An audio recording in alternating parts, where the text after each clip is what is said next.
My name is Terry Kinamore. I'm India's mother. I'm so sorry for your loss. Thank you. Behind the glass sits a pain that can't be seen but heard.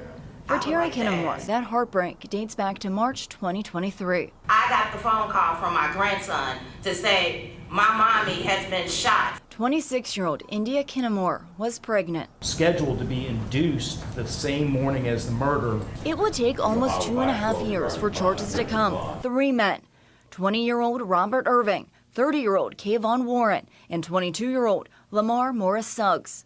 Conspiring to come up with this plan to kill Ms. Kinamore and her unborn child. Irving and Warren spent their Friday morning in front of a judge.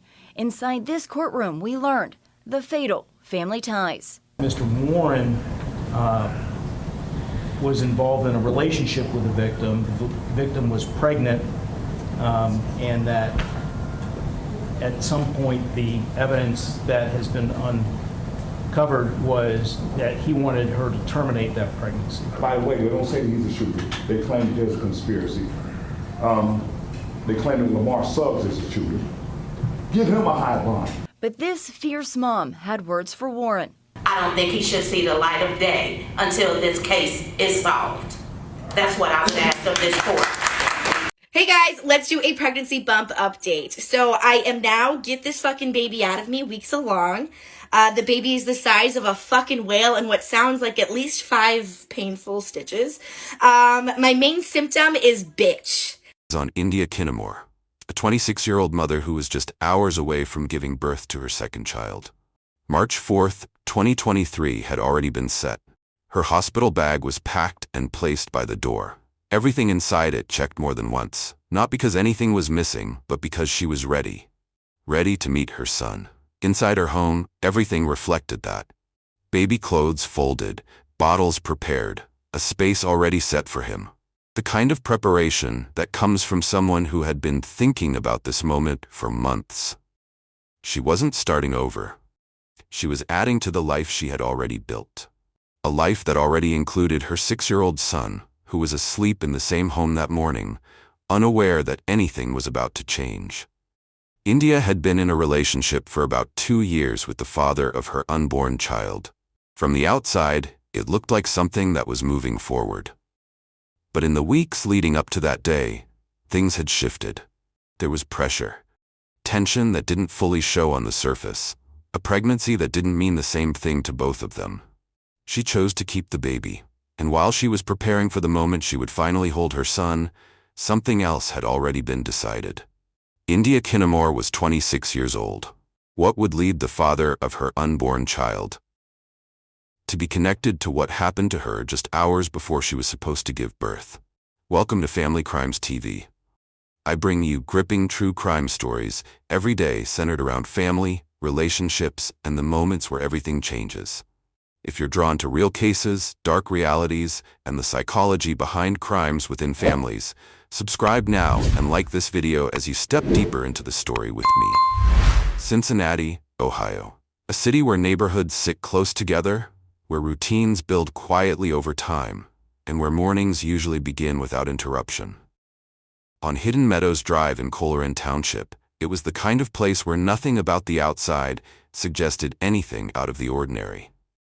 Inside one of those apartments, that routine life had taken shape around a woman who moved through it with intention. India Nicole Kinamore, born May 12, 1996, was the kind of person people felt comfortable around almost immediately. Easy to talk to, easy to laugh with, and the kind of presence that didn't take time to understand once you were around her. Those closest to her described her as giving in a way that wasn't surface level. If someone needed help, she didn't hesitate. If someone was struggling, she made herself available. It wasn't something she turned on or off. It was just how she moved through life. Her laughter was something people remembered clearly. Loud, genuine, the kind that carried across a room and pulled other people into it without effort. She grew up surrounded by family, and that closeness stayed with her as she got older. Her relationship with her mother, Terry, was one of the most consistent parts of her life. It was the kind of connection where nothing needed to be explained in full for it to be understood. Terry saw her daughter as someone with a heart that reached further than most, someone who gave more than she held back. As she moved into adulthood, that same way of being carried into how she built her own life. But more than anything, it showed in how she was as a mother. Her 6-year-old son was at the center of everything she did. Her days were structured around him. School, routines, meals, time spent together, none of it was accidental. She was intentional in the way she raised him, making sure he felt supported, making sure he understood he was loved without question. Neighbors would see them outside together, moments that didn't look extraordinary from the outside, but meant everything to the people inside them. Teaching him things, talking to him, being present in ways that can't be replaced. She wasn't just raising a child. She was building a life that felt stable, something she could grow into, something that made sense long term. And then she found out she was pregnant again. It was a baby boy. And early on, she already had a name for him. Karen. From that point forward, everything shifted in a way that felt like it was moving her life forward, not restarting it. She wasn't stepping into the unknown. She was expanding something that already existed, adding to the family she had already built. She attached to that pregnancy immediately. She talked to him, not in a distant or occasional way, but in a way that made it clear she already saw him as part of her life. She kept ultrasound photos, showed them to people, held on to them as something real, not just something that was coming later. Inside her home, she began preparing in small, consistent ways. Clothes folded and organized, bottles set aside, a space created for him. Nothing rushed, nothing chaotic. It reflected the same way she approached everything else in her life. Thought through, intentional. She packed her hospital bag and placed it near the door, and then she checked it again, and then again. Not because anything was missing, but because she was getting closer to the moment she had been thinking about for months. March 4th, 2023 had already been set. It wasn't just a date. It was the day everything was supposed to come together. The day she would go to the hospital and meet her son. She counted down to it. Not quietly, she told people how close it was getting. She carried that excitement openly, the kind that builds when something you've been waiting for is finally within reach. From the outside, her life looked like it was moving in a clear direction. A home, a child, another on the way. Structure, stability, growth. But not everything inside that life was moving in the same direction. She had been in a relationship for about 2 years with the father of her unborn child, Colerain Warren. On the surface, it appeared to be something that was progressing naturally.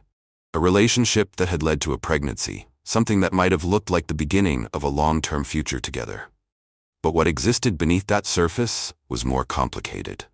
At the same time India was preparing for their child, Colerain was involved in another relationship. Not something brief or temporary, but something ongoing.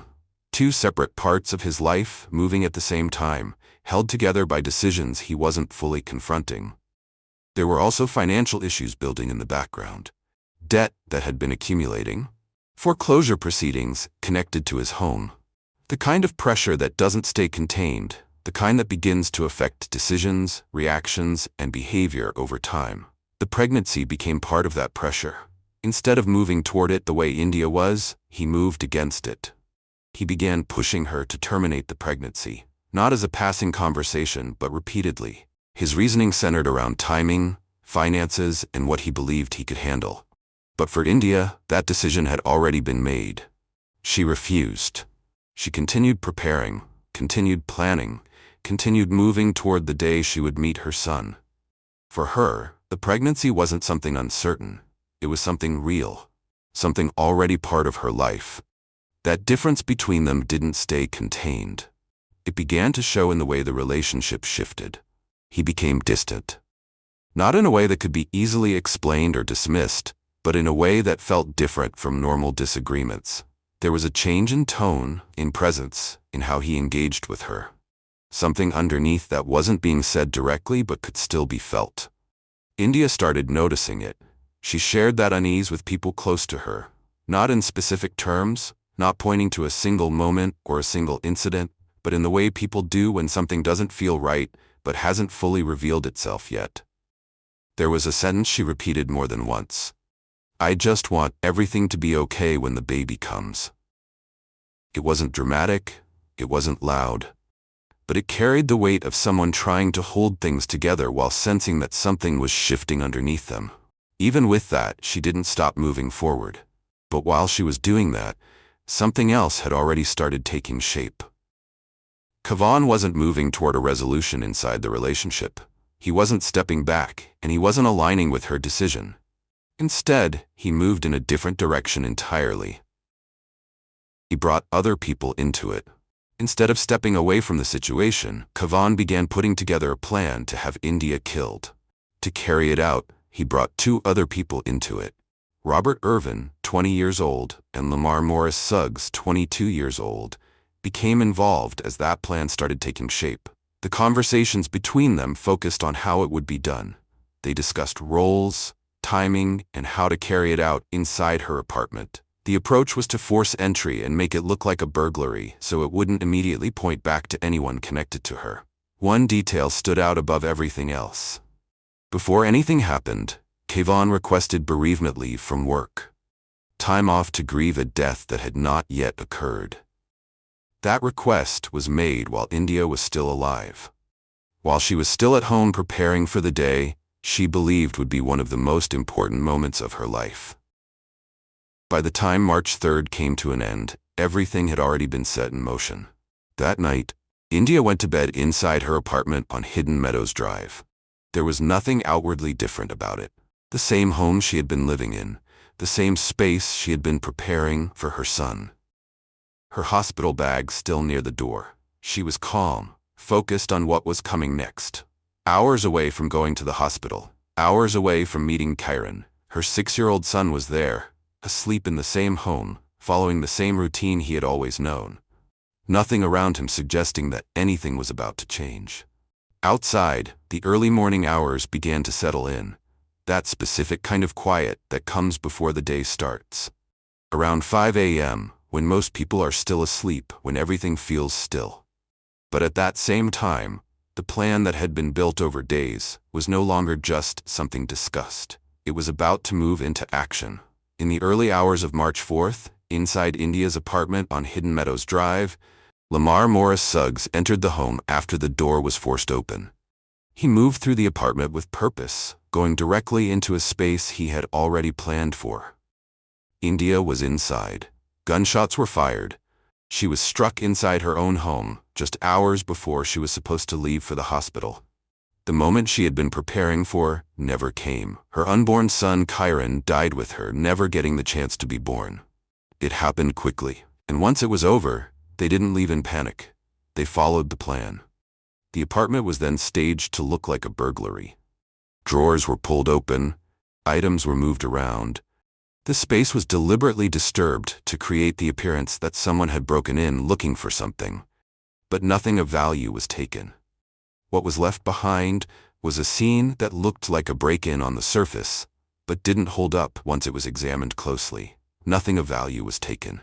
No items were missing that would justify the disruption inside the apartment.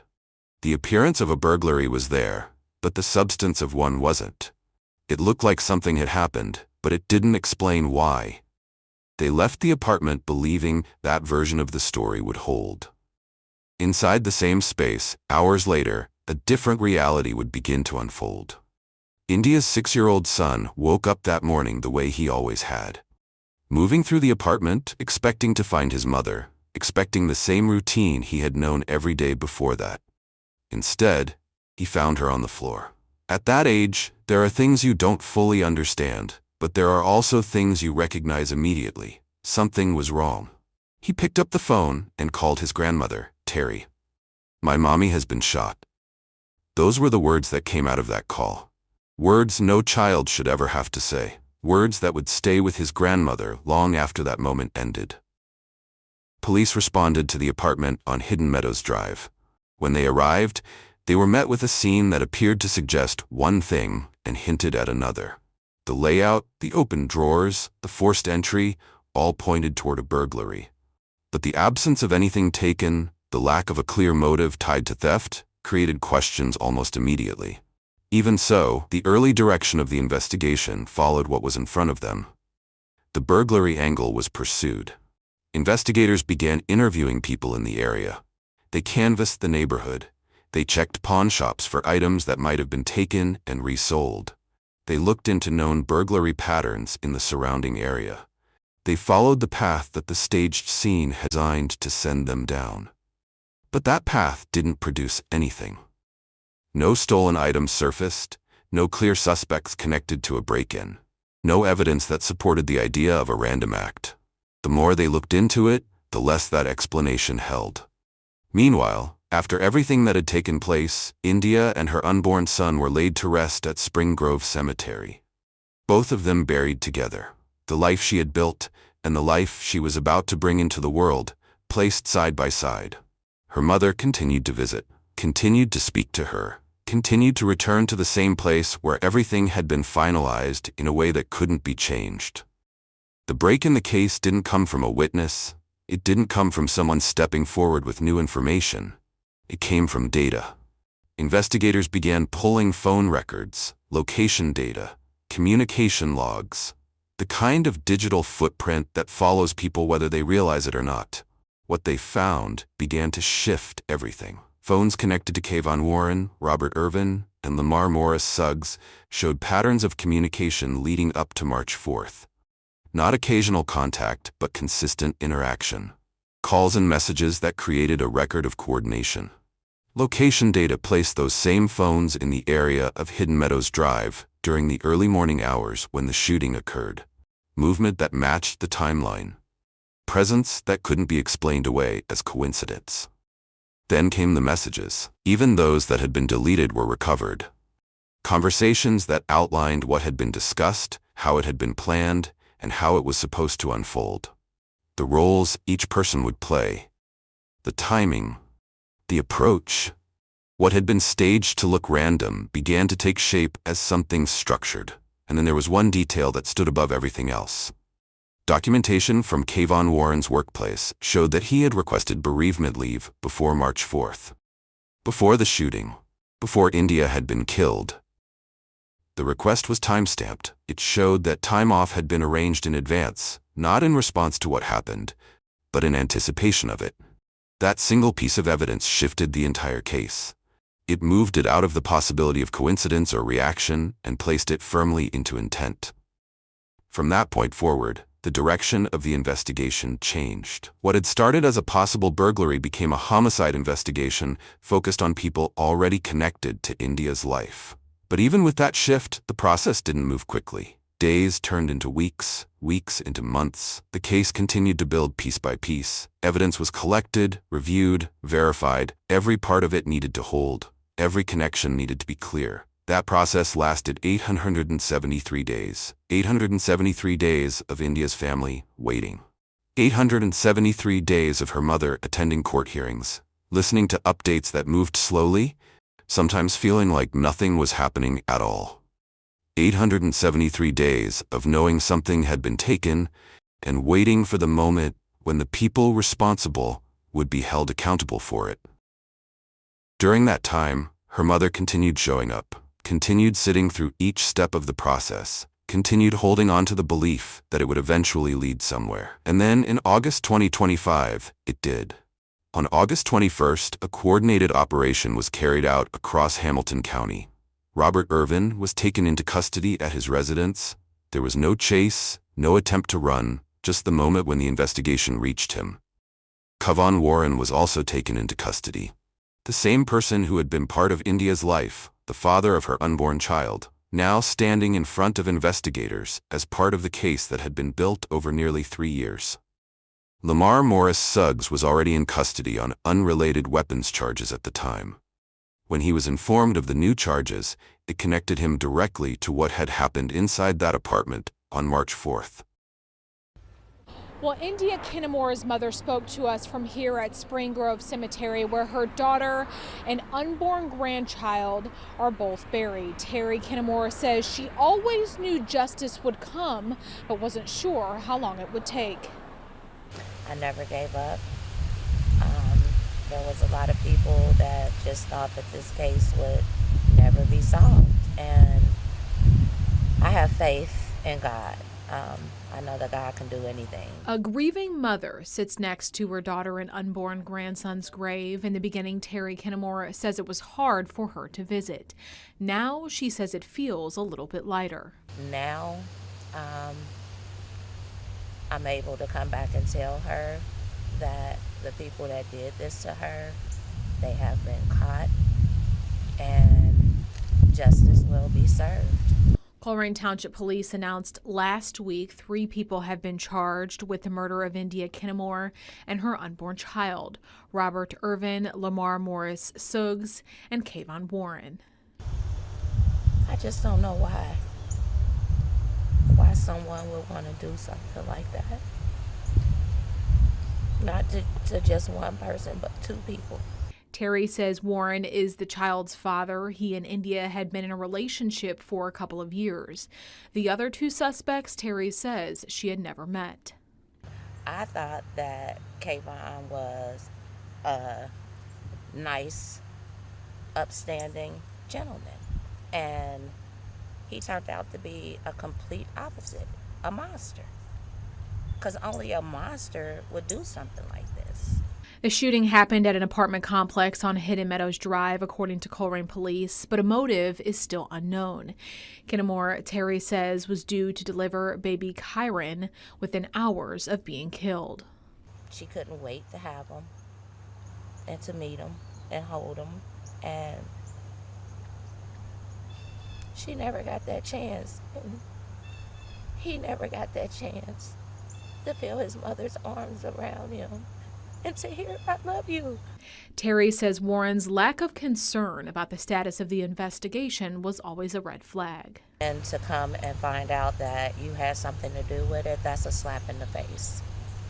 That's a slap in the face. You never really cared. You couldn't have cared. 1 week later, charges were formally outlined. 13 counts were filed. 4 counts of aggravated murder, 2 recognizing India and 2 recognizing her unborn child as a separate victim under Ohio law. Additional charges included aggravated burglary, felonious assault, and weapons violations. Bond for Warren and Irvin was set at $600,000. Inside the courtroom, India's mother, Terry, was present. After 873 days, she was no longer waiting to see if something would happen. She was there as the process moved forward. Her reaction was direct. She called him a monster. He killed his own son, or plotted to kill his own son. He's been out for 2 years while this investigation is going on, while my daughter and his grandson are resting in a grave. I don't think he should see the light of day until this case is solved. An unexpected discovery in the 2023 murder case of a Colerain woman and her unborn child. Police have charged 3 people with murder, one of whom was the father of that unborn child. They were in court today, and so was our Brenda Ordonez, who joins us live. Rob, yeah, bond hearings, they usually happen pretty quickly. This one took a bit longer. Prosecutors talked case details. They even allowed the victim's mother, who we just heard, recount how it is that she found out her daughter and unborn grandson had been murdered. Her child was 6 years old when this murder happened, and he was in the house. I got the phone call from my grandson to say, "My mommy has been shot. Somebody is in our house shooting, and my mommy is screaming." March 4th, 2023, a day Terry Kinamore will never forget. Her 26-year-old pregnant daughter, India, killed in her home. Terry says India's partner and the father of her unborn child, Kayvon Warren, were together when it happened. From the surveillance of the apartment, you can hear my child screaming every time she got shot, but not once did you hear Mr. Warren say, "What the hell is going on? Baby this," and you heard nothing. Prosecutors say a complex investigation yielded cell phone records and location evidence pointing to Warren, Robert Irvin, and the alleged gunman Lamar Morris Suggs orchestrating the murder. At some point, the evidence that has been uncovered was that he wanted her to terminate that pregnancy.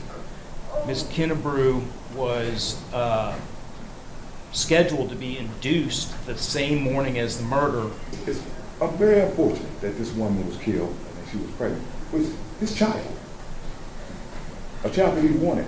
Warren's defense attorney Clyde Bennett asked for a reasonable bond, saying Warren has a full-time job, no criminal history, and has not fled the city despite knowing he was under investigation for the last 2 years. Someone willing to engage in this level of violence against people that they presumably would care about, love, and with this level of cruelty makes us believe that if he is out, the rest of us wouldn't stand a chance. Warren was issued a $600,000 bond for the 2 murder charges he's facing, similar to his co-defendant Robert Irvin. Here's his defense attorney. The only tie that he has with this case is from some messages that apparently have the 2 co-defendants in and allegedly have Mr. Irving in. So he finds himself in a guilty by association situation here. Prosecutors say evidence shows Irvin parked near the murder and was communicating with his co-defendants in the hours leading up to it. Conspiring to come up with this plan